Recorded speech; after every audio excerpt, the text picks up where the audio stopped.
Good morning friends. நான் இன்னைக்கு மீன் குழம்பு கேரளா ஸ்டைலில் எப்படி வைக்கிறதுன்னு சொல்லிக் கொடுக்குறேன்.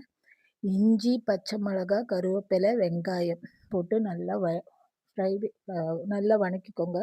இதோட கொஞ்சம் உப்பு, கொஞ்சம் மஞ்சத்தூள், தேவைக்கான உப்பும் மஞ்சத்தூளும் போட்டு நல்லா வணக்குனதுக்கப்புறம் நல்ல ஒரு மாதிரி நல்லா ஃப்ரை ஆக வேண்டாம். ஒரு விதம் நல்லா வதக்குனதுக்கப்புறம் ஒரு தக்காளி, சின்ன சைஸ் ஒரு தக்காளி எடுத்து அதுவும் போட்டு அது ஒரு பேஸ்ட் ஆகிற வரைக்கும் வணக்கிக்கோங்க.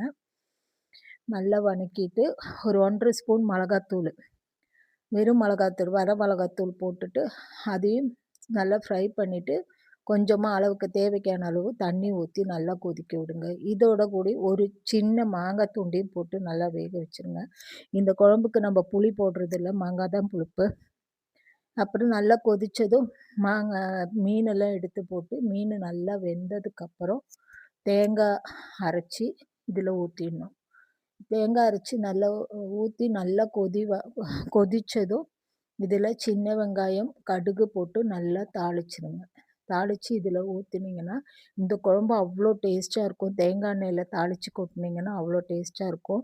நீங்கள் ட்ரை பண்ணி பாருங்கள், உங்களுக்கு ரொம்ப பிடிக்கும் இந்த குழம்பு. இது கேரளாவில் எப்போவும் இந்த மீனில் பண்ணுற குழம்பு. உங்களுக்கு பிடிச்சிருந்துன்னா லைக் பண்ணுங்கள், சப்ஸ்கிரைப் பண்ணுங்கள். ஓகே, பாய்.